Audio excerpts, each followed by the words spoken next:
스탠포드 교수로서 쓰레기를 목적으로 한국을 간다는 게 믿기지 않았습니다. 어느 분야에서든 미국이 최고이고 특히 생활 수준, 시민의식은 미국이 어느 나라보다 훨씬 뛰어나다고 생각했었는데요.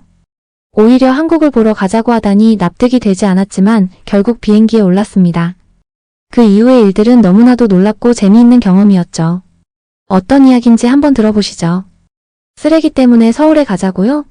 저는 그 말을 듣는 순간 펜을 내려놓고 한참 동안 멍하니 앉아 있었어요. 제 이름은 마리사 리버먼, 스탠퍼드 대학에서 도시인문학을 가르치고 있어요. 47년을 살아오면서 뉴욕의 센트럴파크 설계 컨설팅부터 런던, 싱가포르의 도시 재생 프로젝트까지 정말 세계 곳곳의 도시를 연구해왔다고 자부해요. 박사 학위는 하버드에서 받았고 논문도 150편이 넘어요. 제 연구실 벽에는 어반 스터디스에서 수상한 상패가 몇 개나 걸려 있고요. 그런 제가 서울이라는 작은 아시아 국가의 수도에 가서 쓰레기에 대해 강연하라니요. 처음에는 진짜 농담인 줄 알았어요. 그 초청장을 제게 가져온 사람은 제 조교 이채린이었어요.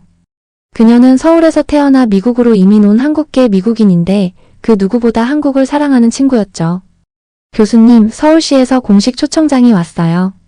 스마트 환경 국제 포럼 기조 연설자로요. 채린이 제 책상에 고급스러운 종이에 인쇄된 초청장을 올려놓았어요. 한눈에 봐도 격식 있는 문서였죠. 그런데 주제를 보고 피식 웃음이 나왔어요.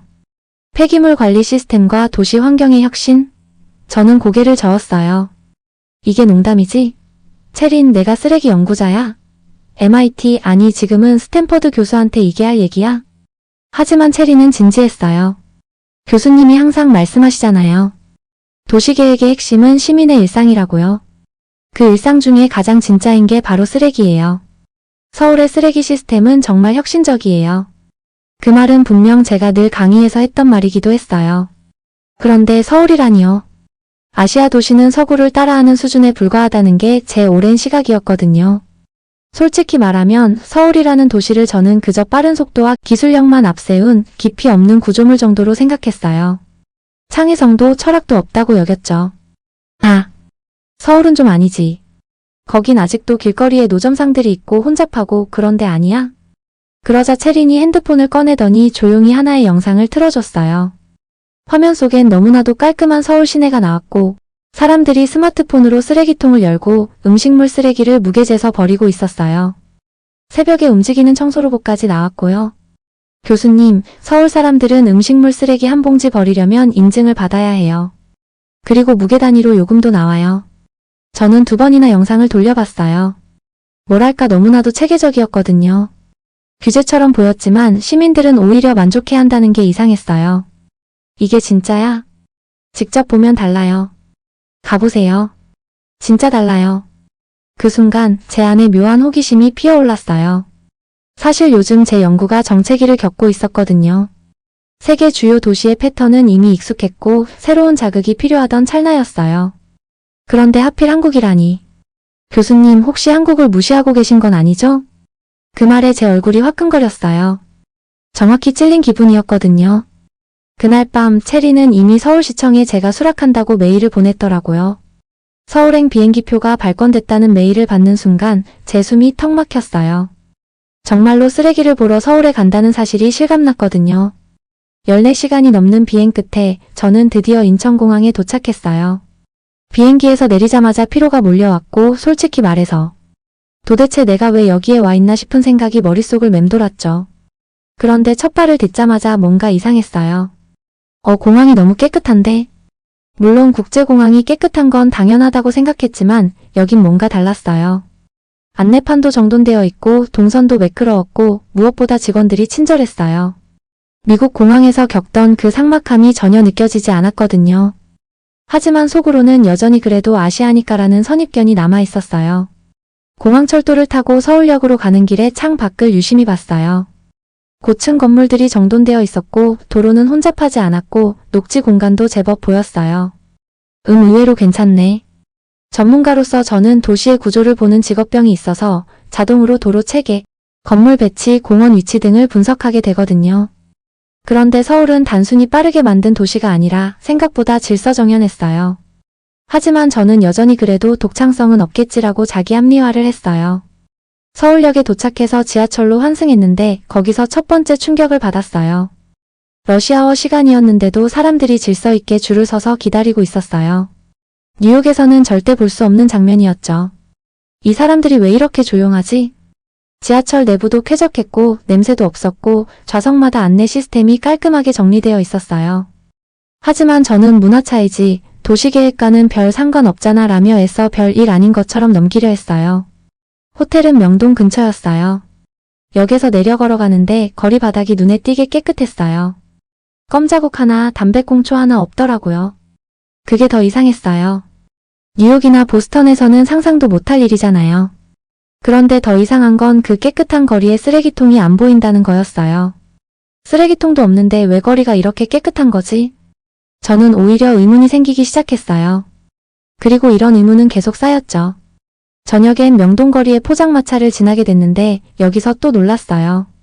포장마차인데 카드 결제가 되더라고요. 정말 작은 떡볶이 가게에서 사 먹는데도 카드 결제기를 내밀었어요. 미국에서는 아직도 현금 받는 가게가 수두룩한데 여기선 오히려 현금이 낯설 정도였어요. 음식을 먹고 주변을 둘러보니 사람들이 자기 쓰레기를 스스로 치우고 있었어요. 누가 시키지도 않았는데 조용히 비닐봉지를 챙기고 포장지들을 정리하는 모습이 인상 깊었어요. 그리고 포장마차 주인도 계속 테이블을 닦고 정리하더라고요. 이건 문화적인 수준이 아닌데? 처음에는 단순히 깔끔하고 정돈된 도시라는 인상을 받았다면 그날 밤에는 뭔가 이상할 정도로 체계적이라는 느낌을 받았어요. 모든 게 계획된 듯 움직이고 있었고 시민들은 그 시스템에 완벽하게 적응해 있었어요. 호텔 방에 들어와 침대에 누웠지만 머릿속은 복잡했어요. 분명히 제가 알던 도시와는 달랐거든요. 그런데도 이상하게 부정하고 싶었어요. 제 도시 철학이 도전을 받는 것 같았으니까요. 그때 체린에게 문자가 왔어요. 교수님, 오늘은 아직 시작도 안 하셨어요. 내일 한강공원 꼭 가보세요. 거기서부터 진짜가 시작돼요. 저는 무심코 고개를 저었어요. 공원? 그냥 공원이지 뭐. 그땐 정말 몰랐어요. 그 공원이라는 말이 제 인생을 완전히 바꿔놓을 줄은요. 다음날 오후 저는 약속대로 한강공원으로 향했어요. 명칭은 공원이었지만 사실 전 큰 기대를 하지 않았어요. 뉴욕의 센트럴파크나 런던의 하이드파크와 같은 대규모 녹지 공간은 많이 봐왔으니까요.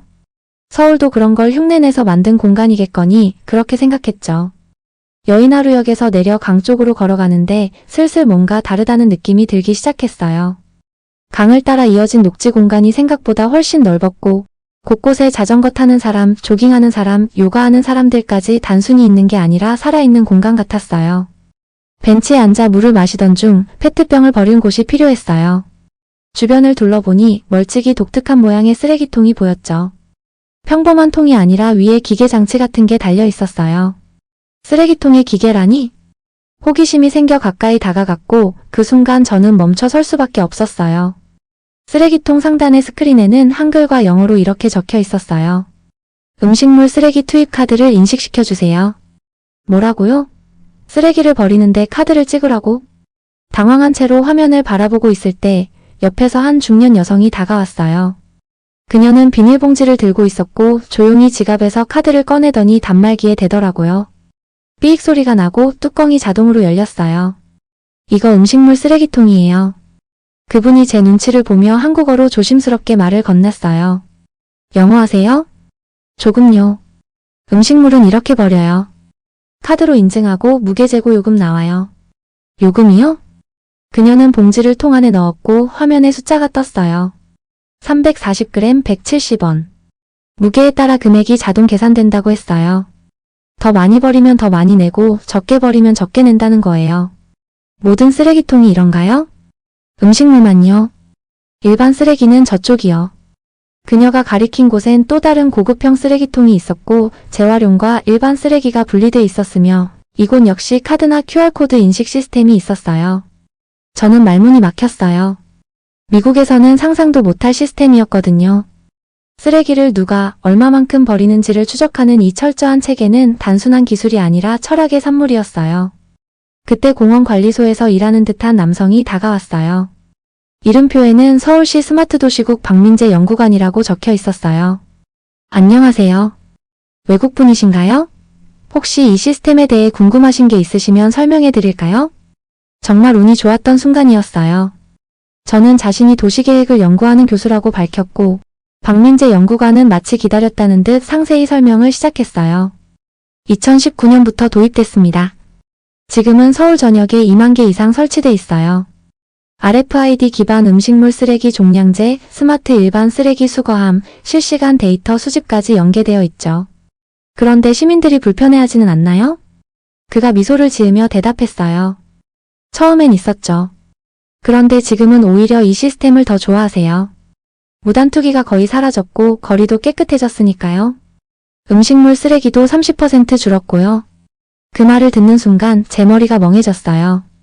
도시계획은 건물과 길, 공원의 배치만이 아니라 시민의 일상 속 작은 습관까지 설계하는 철학이어야 한다는 걸 저는 그제야 깨달은 거예요. 이게 도시계획이네요. 박 연구관이 웃으며 말했어요. 맞습니다. 기술보다 더 중요한 건 시민의 태도예요. 우리는 시스템만 만들었고 문화를 만든 건 시민들이에요. 그 말에 제 손이 덜덜 떨리기 시작했어요. 지금까지 저는 도시를 구조물로만 봐왔어요. 철근, 유리, 콘크리트 하지만 진짜 도시를 움직이는 건 사람이라는 사실을 그 쓰레기통 하나 앞에서 깨달은 거죠. 한강공원에서 돌아온 저녁, 저는 호텔 방에서 멍하니 창 밖만 바라보고 있었어요. 제 손이 아직도 떨리고 있었죠. 단순한 쓰레기통 하나가 제 인생을 흔들어 놓을 줄 저는 꿈에도 몰랐거든요. 그때 채린이 메시지를 보냈어요. 교수님, 오늘 밤에 동대문 야시장 한번 가보세요. 진짜 서울의 밤은 거기서 시작돼요. 솔직히 몸은 너무 피곤했지만 마음이 이상하게 움직였어요. 이 도시가 제게 뭔가 더 보여줄 것 같은 예감이 들었죠.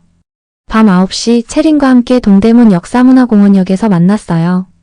거리는 여전히 붐볐고 포장마차 불빛들이 서울의 밤을 따뜻하게 밝히고 있었어요. 처음에는 단순히 먹거리를 즐기려는 줄 알았지만 채린은 저를 조용히 끌고 갔어요. 교수님, 여기서 라이브 방송 한번 해보실래요? 뭐라고요? 인스타그램 라이브? 지금 여기서요? 네. 교수님이 본 서울을 전 세계 사람들과 공유해주세요. 교수님 말씀대로 도시계획은 시민의 삶이잖아요. 그 삶을 보여주세요. 저는 망설였어요. 교수로서의 위험, 학문적 체면, 그리고 지금 이 상황의 즉흥성 모든 것이 저를 붙잡았죠. 하지만 가슴 깊은 곳에서 이상한 열기가 올라왔어요. 말하고 싶었어요. 오늘 한강에서 제가 본 것을, 제가 느낀 그 충격을. 좋아. 해보자. 채린이 핸드폰을 켜고 설정을 마치자 라이브 방송이 시작됐어요. 안녕하세요. 저는 마리사 리버먼입니다. 스탠퍼드에서 도시인문학을 가르치고 있어요. 지금 저는 서울 동대문 야시장에 나와 있습니다. 시청자 수가 빠르게 늘어났어요. 100명, 200명, 500명 스탠퍼드 교수 서울 야시장에서 방송? 네, 한국 진짜 이런가요? 같은 실시간 댓글들이 쏟아졌어요. 지금 여러분께 보여드릴 건 단순한 음식이 아니에요. 도시계획이에요. 이 포장마차들, 이 질서, 그리고 이 시스템이 바로 시민의 삶을 설계하는 방식입니다. 포장마차 아저씨께 허락을 받고 쓰레기 분리함을 보여드렸어요. 음식물, 일반, 재활용 쓰레기가 작은 공간 안에 완벽히 분리되어 있었고 그 어디에도 바닥에 쓰레기는 없었어요. 카드 결제도 당연했고요. 이건 단순한 규제가 아니라 설계된 삶이었어요. 그런데 그때였습니다. 뒤에서 익숙한 목소리가 들렸어요. 마리사? 설마 너 지금 이걸 자랑하고 있는 거야? 돌아보니 데이비드 웨슬리였어요. 월스트리트에서 스마트시티 투자 전문가로 일하던 제 오랜 동료였죠. 그가 한국 출장 중이라는 건 들었지만 이렇게 야시장에서 마주치게 될 줄은 몰랐어요. 데이비드? 너도 여기에 있었어? 그는 비웃는 표정으로 제 핸드폰을 들여다보며 말했어요. 이게 뭐야? 포장마차 칭찬? 도시계획 얘기를 이런 데서 하고 있다고? 댓글창이 술렁이기 시작했어요. 분위기 왜 이래요? 저 남자 누구죠? 무례하다 같은 반응들이 올라왔어요. 저는 차분히 말했어요. 데이비드, 넌 것만 보고 판단하고 있어. 나는 시스템을 보고 있는 거야. 그리고 그 시스템이 시민들의 삶을 어떻게 바꾸는지를 보고 있는 거고. 아, 이건 그냥 감시 시스템이야. 시민 통제의 수단이지. 제 가슴이 철렁 내려앉았어요. 이 사람은 아직도 도시를 데이터와 효율로만 바라보고 있었어요. 저는 다시 핸드폰을 들었어요. 라이브 방송은 계속되고 있었고 시청자 수는 1000명을 넘어섰어요. 여러분, 저 사람은 쓰레기만 보고 있고 저는 도시를 보고 있어요. 그 차이가 뭔지 지금부터 보여드릴게요. 그 말과 함께 저는 시민들에게 다가갔어요. 체린이 통역을 도와줬고 젊은 커플에게 질문했어요. 이 시스템 불편하지 않으세요? 여성분이 웃으며 대답했어요. 불편하긴요. 너무 편해요. 깨끗하잖아요. 외국인들도 많이 오고요. 남성분도 덧붙였어요. 카드 결제도 좋고 위생도 좋아요. 이런 시스템은 자랑거리예요. 데이비드는 비웃으며 중얼거렸어요. 그냥 세뇌된 거야. 하지만 더 이상 저는 참지 않았어요. 세뇌가 아니라 이건 선택이에요. 이 시스템이 시민들을 바꾼 게 아니라 시민들이 이 시스템을 만든 거예요. 라이브 방송은 계속되고 있었어요. 시청자 수는 2000명을 넘었고 댓글창은 말 그대로 폭풍처럼 휘몰아치고 있었어요. 와, 교수님 멋있어요. 저 남자 왜 저래요? 한국 진짜 이 정도예요? 도시계획이 이렇게 생생할 수 있다니. 그런데 데이비드는 계속해서 저를 비꼬았어요. 마리사, 정신 차려. 한국 야시장이 대단하다고? 이건 그냥 통제된 삶일 뿐이야. QR코드로 쓰레기 버리는 게 자유야? 감시 사회에 세뇌당한 것뿐이야. 그 순간 저는 라이브 방송이라는 사실도 잠시 잊고 있었어요. 심장이 너무 빨리 뛰어서 가슴이 터질 것 같았거든요. 하지만 저는 침착하려고 애썼어요. 데이비드, 너는 지금 시민들이 자발적으로 만든 질서를 감시라고 몰아붙이고 있어. 이건 시스템에 적응한 게 아니라 문화를 만들어낸 거야. 그가 코웃음을 쳤어요. 네가 그렇게까지 감정적으로 말할 줄은 몰랐네. 스탠포드 출신의 도시계획 권위자가 서울 쓰레기통 앞에서 감정에 휘둘리다니. 내 말 듣고 미국이 따라라도 할까봐 걱정돼. 그 말에 댓글창이 폭발했어요. 무례하다. 한국 시스템 인정 못하는 건 본인 문제지. 교수님 힘내세요. 계속 보여주세요.